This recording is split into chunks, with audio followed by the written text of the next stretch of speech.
My family said my disabled son and I were too much drama for their all-expenses-paid resort trip. Then my perfect sister asked for my emergency fund to cover her gambling debts, but she had no clue what I had already planned. You know that feeling when your phone buzzes and you just know it's bad news? Mine lit up like an accusation, and there she was, my sister, Simone, sprawled across first-class seats, champagne flute held high. The caption? Caribbean, here we come. Blessed ain't family vacation. My stomach clenched. It had been 3 years since I was invited anywhere with them. 3 years since my son, Milo, was paralyzed. Mom? Milo's voice drifted from his bedroom.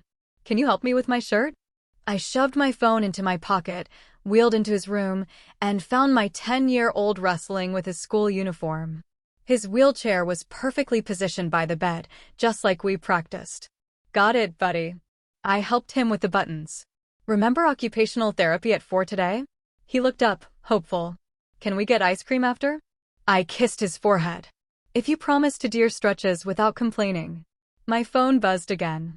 And again. The family group chat was practically vibrating. Living your best life, sis? Mom, first class is the only class. Jeremy, wait till you see the villa. Each message was a fresh stab.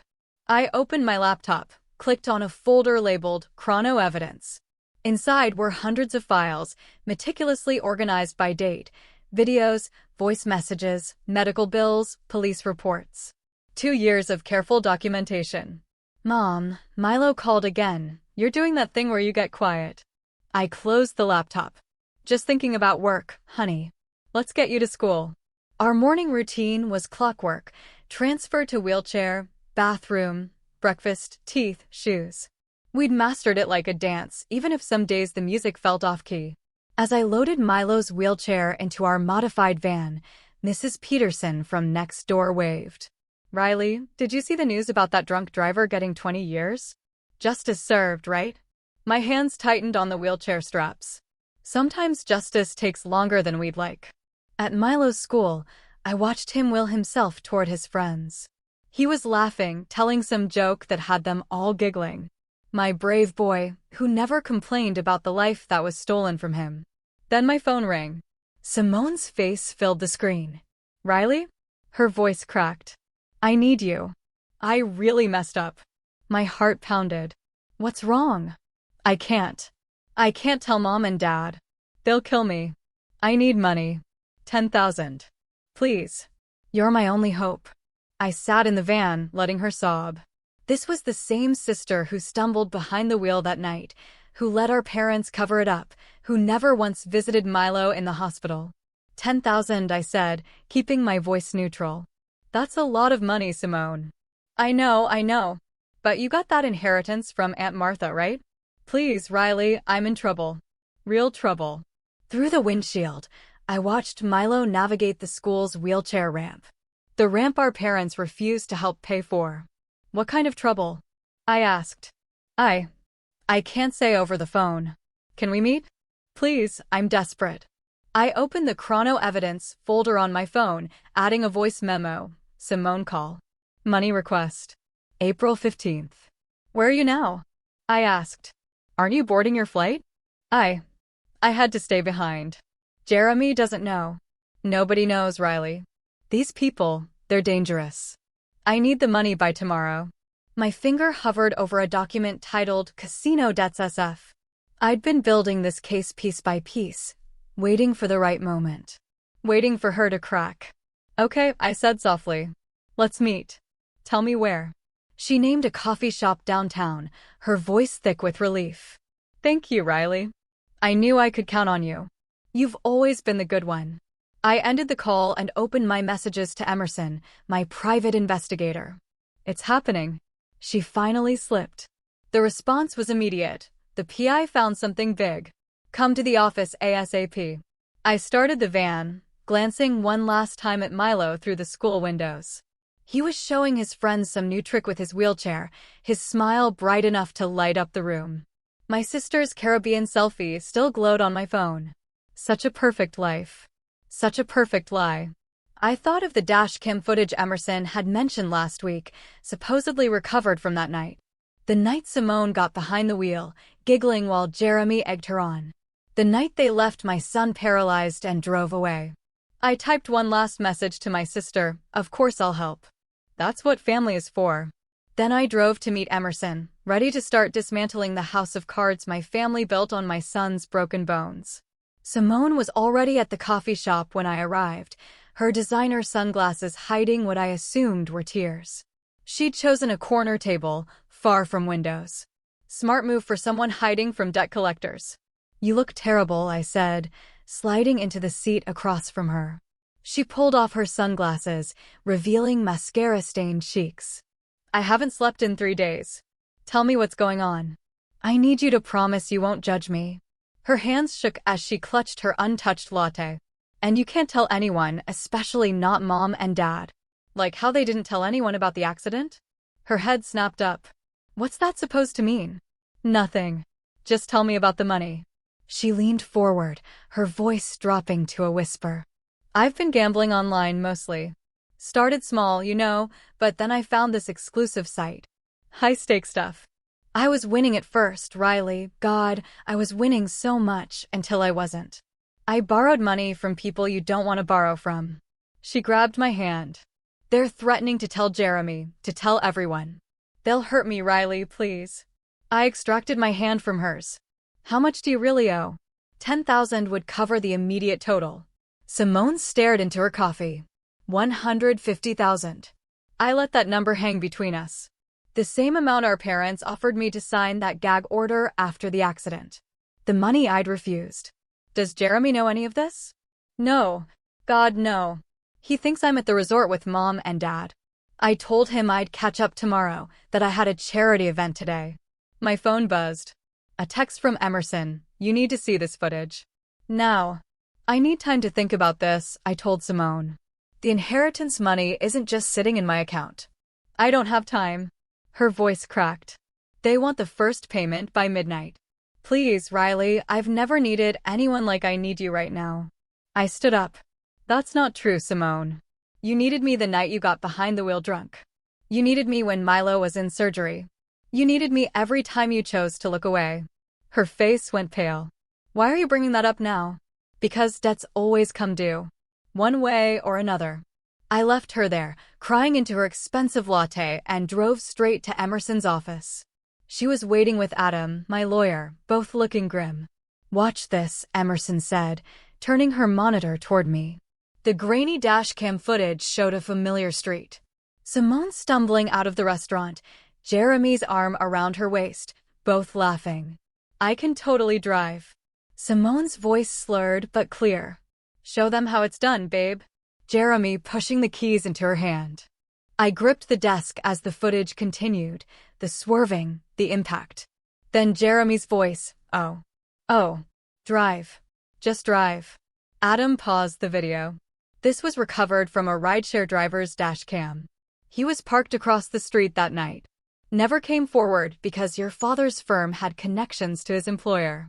But now he's retired, Emerson added, and feeling guilty. My phone lit up with texts from Simone. Please call me back. I'm begging you. They're going to hurt me. What's our next move? I asked Adam. We file tomorrow. The gambling debts actually help us. Shows a pattern of reckless behavior. The timing's perfect. I thought of Milo, who would be finishing school soon, who still asked sometimes why Aunt Simone never visited anymore.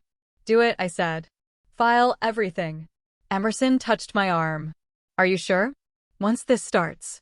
My family spent 3 years pretending nothing happened. They holiday in the Caribbean while I take my son to physical therapy. They deserve everything that's coming. My phone rang. Mom's face appeared on screen. I answered on speaker.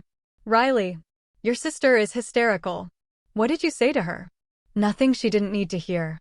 She says you threatened her after everything we've done for you. Everything you've done for me? I laughed. Tell me, Mom, how's the resort? Is the view as nice as it looks in Simone's selfies? Don't be bitter, Riley. You know we couldn't bring Milo. The resort isn't equipped. I met Emerson's eyes as she handed me the final lawsuit documents. You're right, Mom. It's time everyone was properly equipped to handle the truth. I hung up and signed my name on the dotted line, remembering Simone's words from the coffee shop. I've never needed anyone like I need you right now. She was wrong about that too. She needed me to finally make her pay. I watched the dashcam footage for the 6th time in Adam's office. Each viewing made my hands shake harder. The way Simone laughed before the impact, the sound of screeching tires, Jeremy's voice urging her to flee. The statute of limitations hasn't run out, Adam said, closing his laptop. And with this evidence, plus the gambling debts showing an ongoing pattern of reckless behavior. My phone buzzed. Simone again. They're sending people to my house. Please, I'm scared. She's spiraling, Emerson said, reading over my shoulder. How much do you want to bet those gambling debts are way more than she's admitted? Call Uncle Spencer, I told her. He's always been the family gossip. Tell him you're a concerned friend who overheard something at the country club about Simone's gambling. Emerson grinned, already dialing. She put it on speaker. Spencer speaking. Hi. I'm so sorry to bother you, Emerson's voice dripped with concern.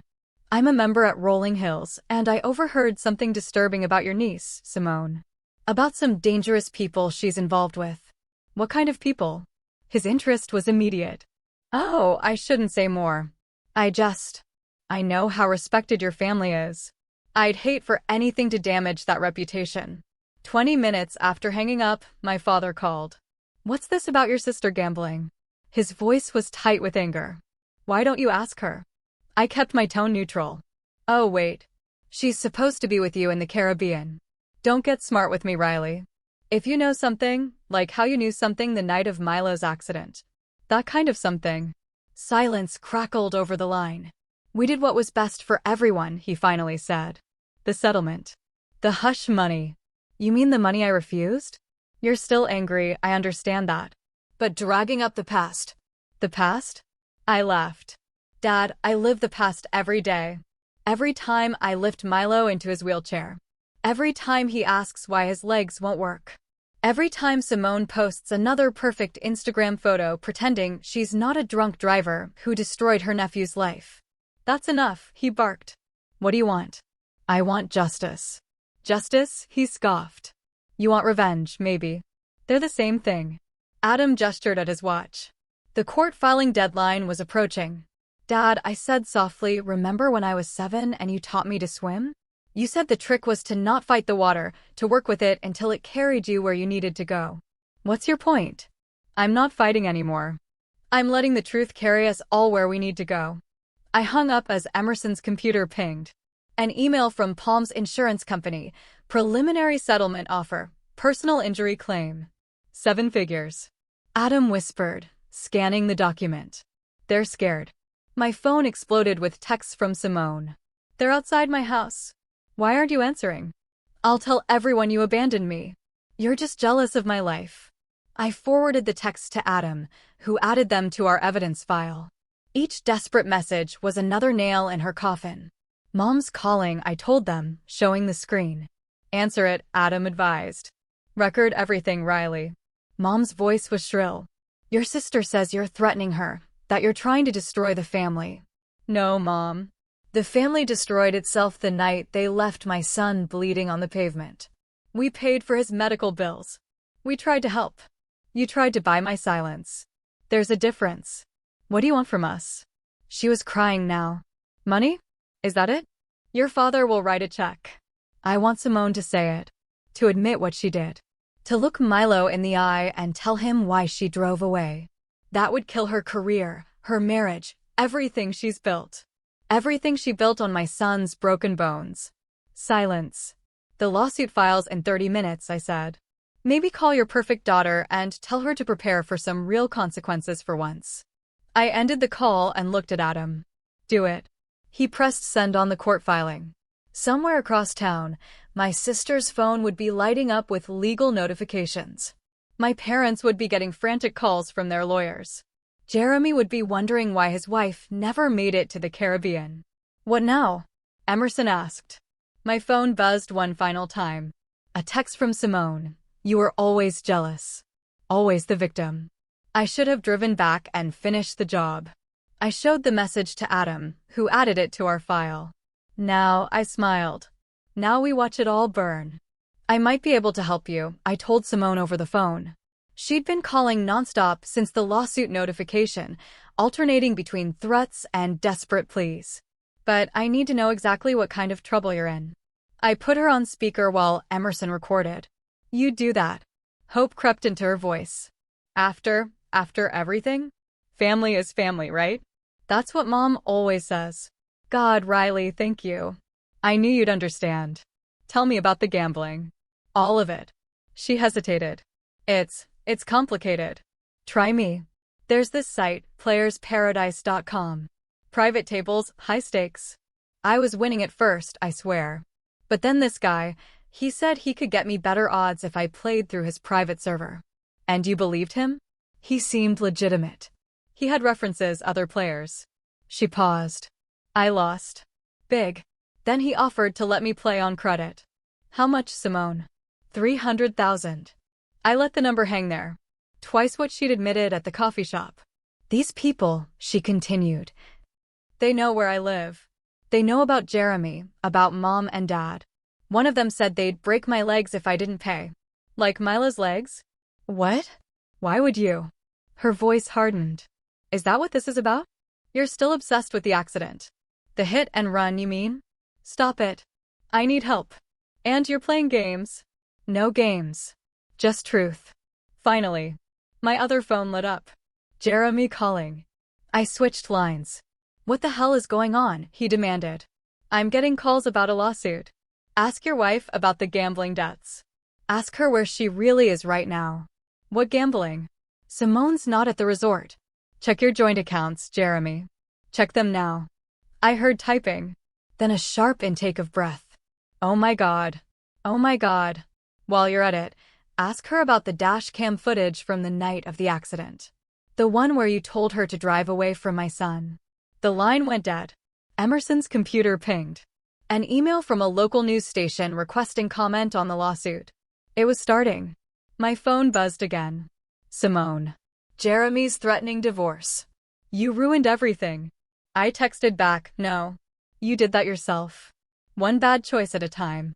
Then came the voicemail. Simone sobbing. I'm going to kill myself. I'm in the bathroom with pills. This is your fault. All your fault. I forwarded it to Emerson, who made a call. 5 minutes later, she confirmed. Police did a welfare check. She's at Starbucks, very much alive, making a scene.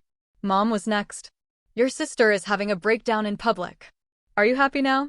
Was I happy when Milo had his breakdown? When he realized he'd never walk again. That's different. You're right. That was real. The calls kept coming. Uncle Spencer, do you know what this will do to the family name? Aunt Patricia, your poor sister. How could you?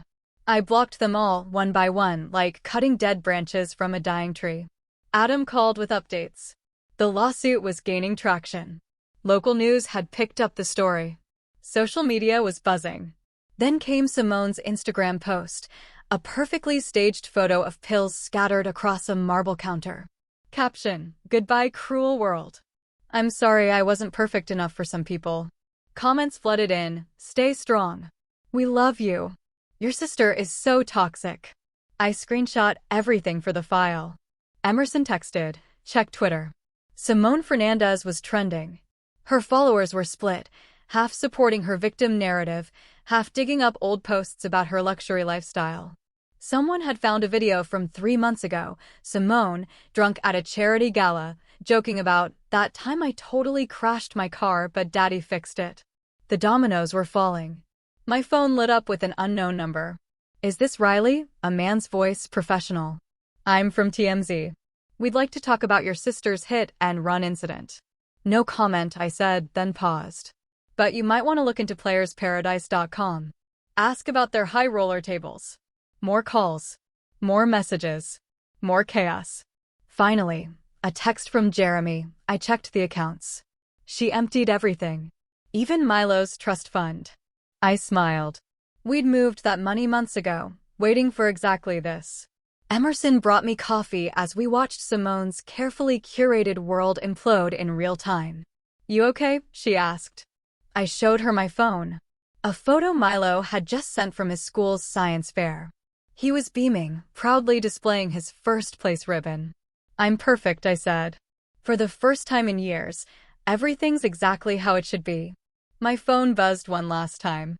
A text from Simone. "Please. I'll do anything." I replied, "I know. That's the problem." The family estate looked exactly as I remembered. Pristine lawns, marble columns, suffocating perfection. Mom's text had been clear. Family intervention. 7 p.m. Be there. I wheeled Milo up the newly installed ramp. Funny how they'd managed that just hours after the lawsuit made headlines. "You sure about this, buddy?" I asked him. He squeezed my hand. "I'm not scared of them anymore, Mom." Inside, they were all arranged in the formal living room like actors in a bad play. Mom perched on her favorite armchair. Dad standing behind her.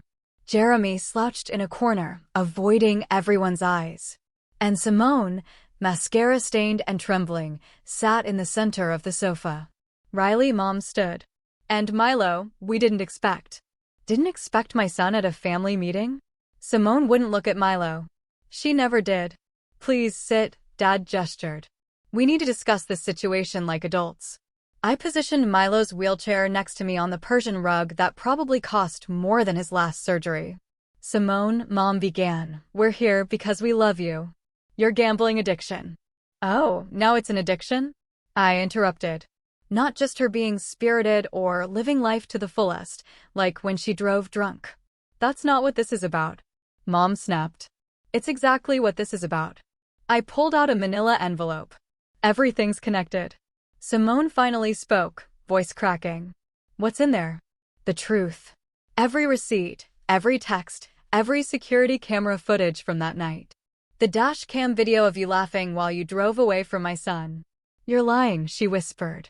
I slid out a photo, her car, front end damaged, hidden in Uncle Spencer's garage the day after the accident. "Spencer promised he destroyed those," Dad said quietly. "Spencer got sloppy after his third divorce. Amazing what his ex-wife kept in her files." Jeremy pushed off from the wall. "I should go." "Sit down," I ordered. "You're in these photos too. Remember holding Simone's hair back while she vomited in the garage right after you told her to flee the scene?" He sank back down. "What do you want?" Mom's voice shook. "Money? We can pay." "I want her to look at him." I pointed at Milo. "I want her to finally look at what she did." Simone's eyes darted to Milo, then away. "Look at him." "I can't," she screamed. "Why not?" "Because I was supposed to be perfect." She hurled her wine glass against the wall. "The perfect daughter, the perfect wife, the perfect social media influencer, and I ruined it. Is that what you want to hear?" Milo spoke up, his voice clear and strong. "I forgive you, Aunt Simone." The room froze. "What?" she whispered. "I forgive you. Not because you deserve it, but because hating you is exhausting." Simone crumpled, sliding to the floor.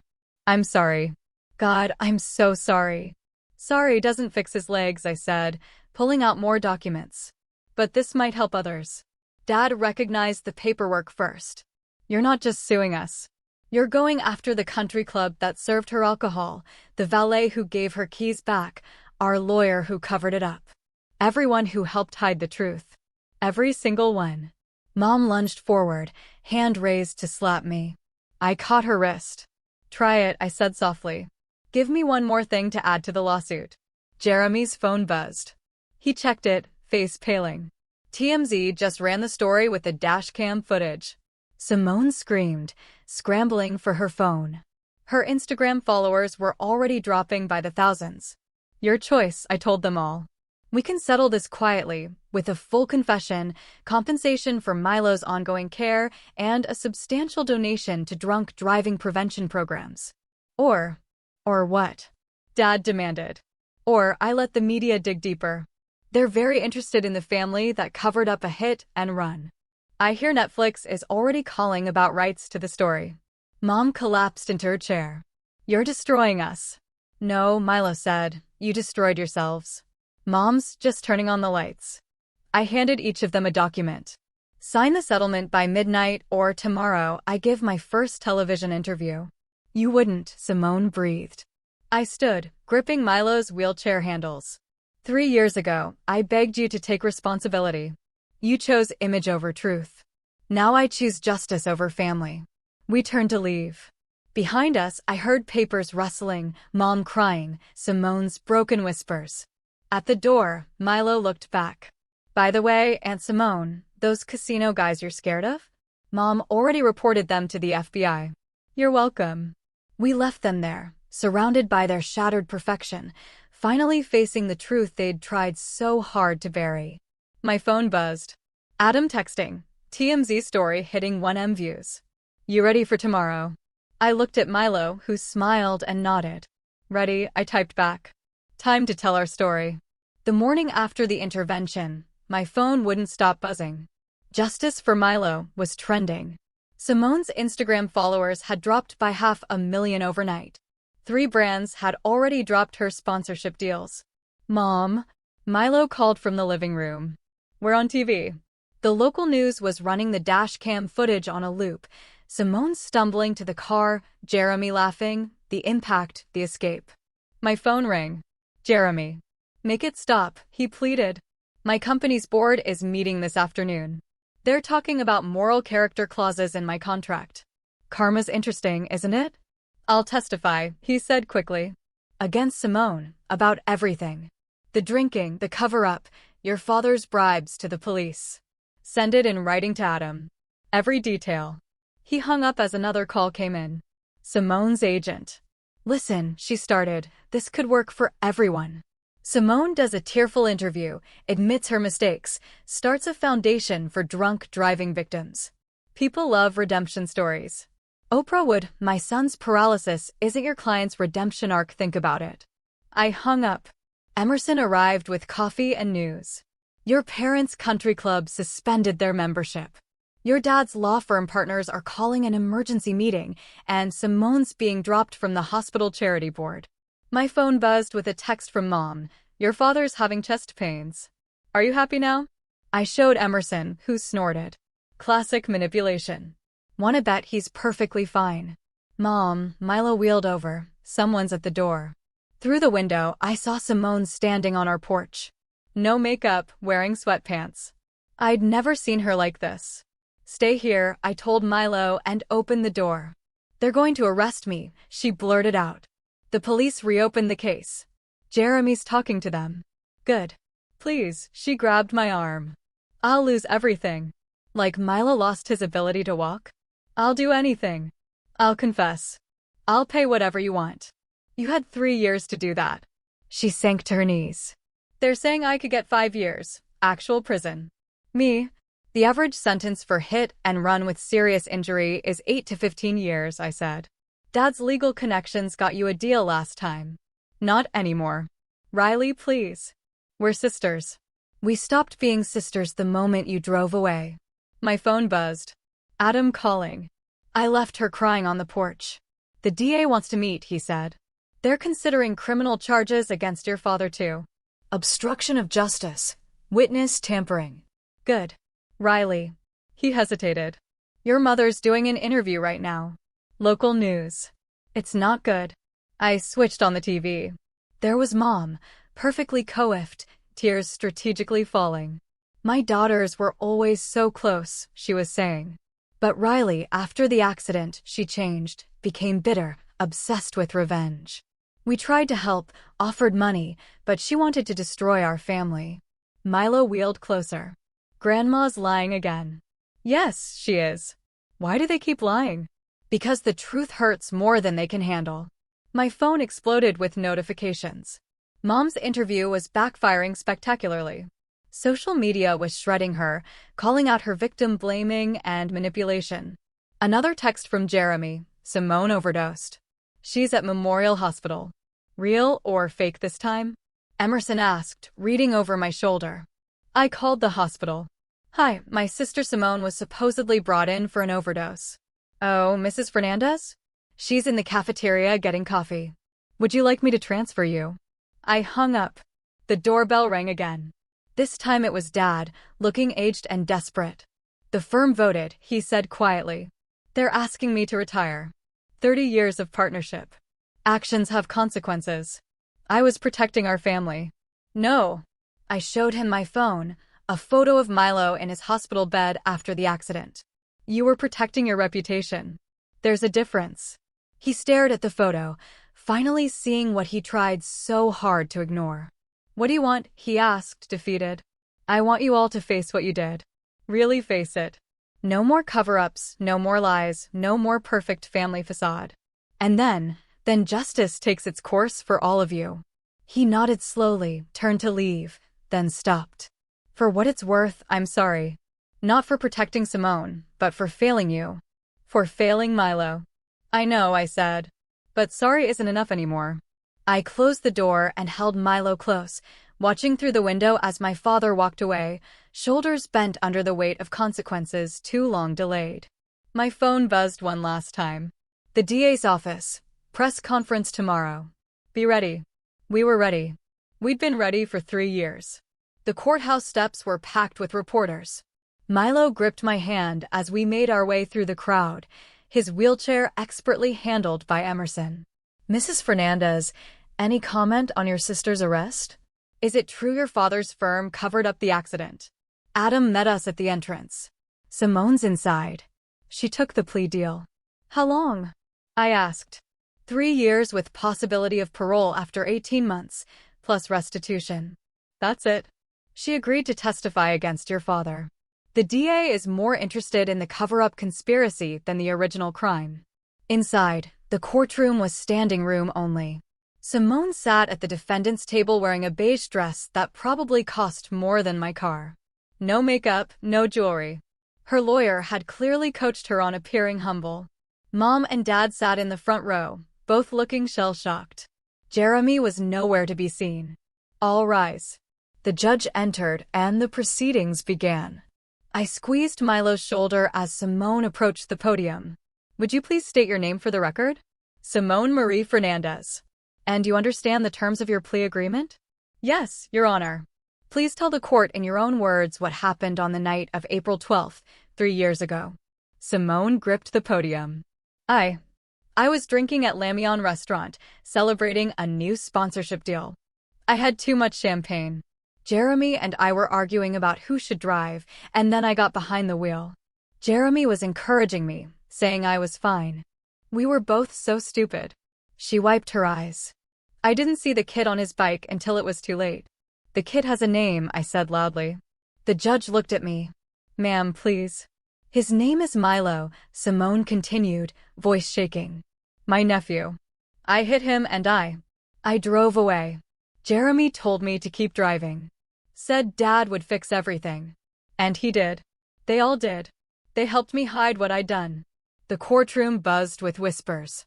And the subsequent cover-up? Dad paid off the investigating officer. Mom convinced Riley to keep quiet, offered her money. Uncle Spencer hid my car. Everyone knew, but no one said anything. Why come forward now? Simone looked at me for the first time. Because my sister was braver than all of us.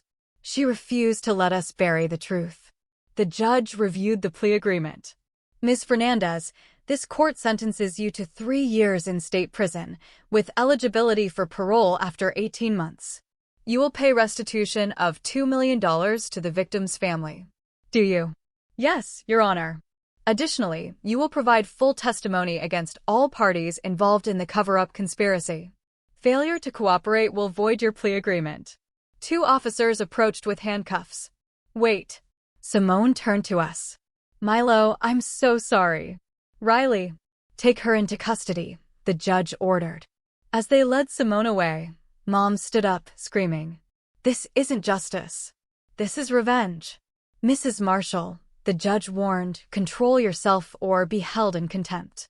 Dad pulled her back down, his face ashen. His own arraignment was scheduled for next week.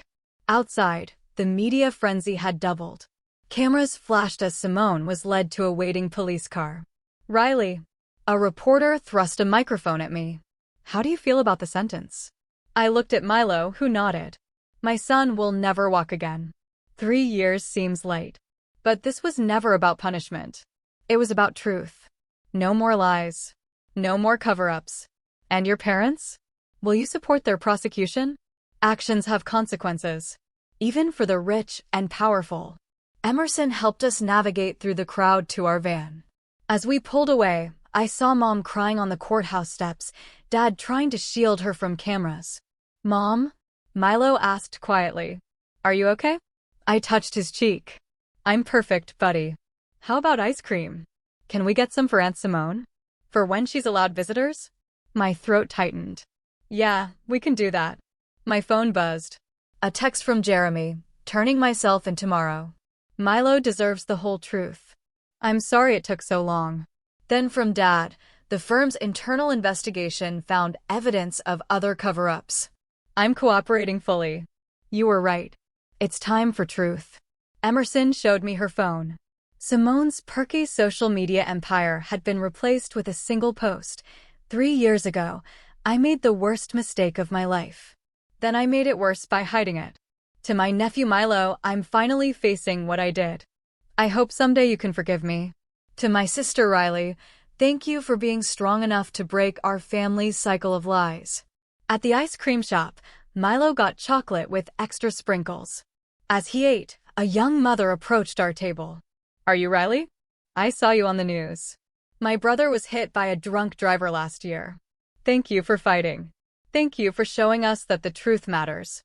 I watched her walk away, then looked at my son. My brave, beautiful boy who had taught me that justice doesn't always roar. Sometimes it just quietly insists on being heard. The moving truck pulled away from our new house, leaving Milo and me standing in the driveway. Single story, wheelchair accessible, with a garden out back. Everything we needed, nothing we didn't. "Ready to see your room?" I asked. "Race you there." He wheeled ahead, expertly navigating the wide hallways we'd specifically designed. My phone buzzed. Emerson sending a news update. Dad's sentencing was complete, 18 months for conspiracy and obstruction. Mom got probation and community service. The family's reputation was in tatters, but at least the truth was finally out. "Mom," Milo called. "There's a letter." On his new desk sat a cream-colored envelope. "Prison stationery. Want me to read it?" I asked. He nodded. "Dear Milo," I began. "The prison library has a program where we read to kids at the children's hospital. Kids like you were after the accident. Every time I read to them, I think about what I took from you. What my cowardice cost our family." The doorbell rang. Emerson stood there with a box of pizza and a folder. "The foundation paperwork is ready," she said, following us to the kitchen. "Just need your signature to make it official." I signed where she pointed. The Milo Marshall Foundation for Accident Victims was now real. "Did you tell him about the first recipient?" she asked. Milo looked up from his pizza. "Tell me what?" I pulled out my phone, showing him the application. "Remember Tommy from your physical therapy group? His family is struggling with medical bills. We're going to help them." His eyes lit up. "Really? Can I tell him it's your foundation, buddy? You can do whatever you want." My phone buzzed again. A text from Jeremy. "The divorce is final. Signed over my half of everything to Milo's foundation. It's not enough, but it's a start." Another message popped up. "Mom, the country club board meeting went as expected. They're renaming the annual charity gala. It's now the Milo Marshall Benefit for Accident Survivors." I showed Emerson, who snorted. Amazing how generous people get when their reputations are at stake. As long as the money helps someone, I don't care why they give it. Milo wheeled to the window overlooking his garden.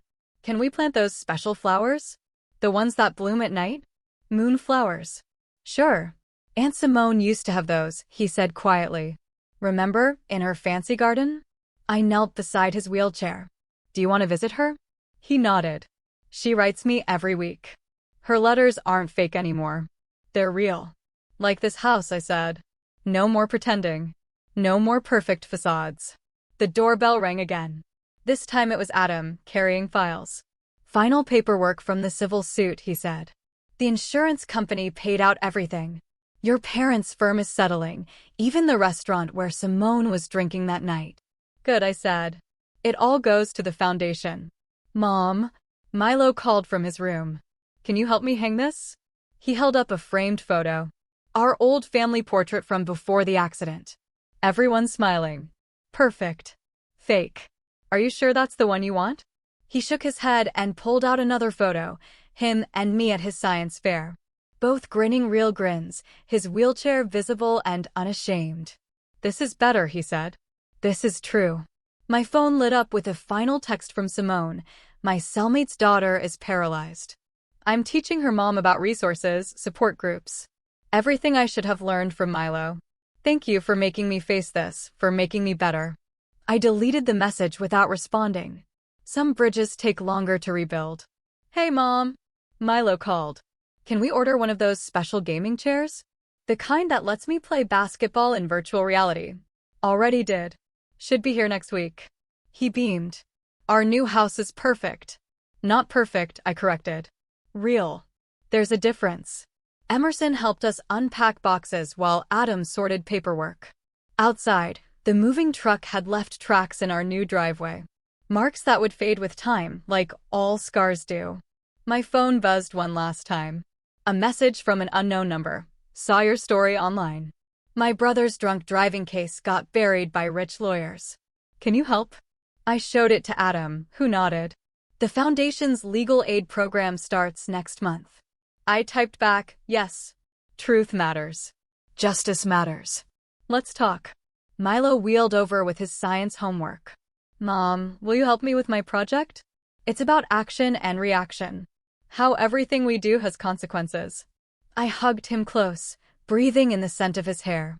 "Yeah, buddy, I know exactly what you mean." We sat together in our real house, with our real lives, finally free from the weight of other people's lies. Not perfect. Not pristine. Just true. And that was everything.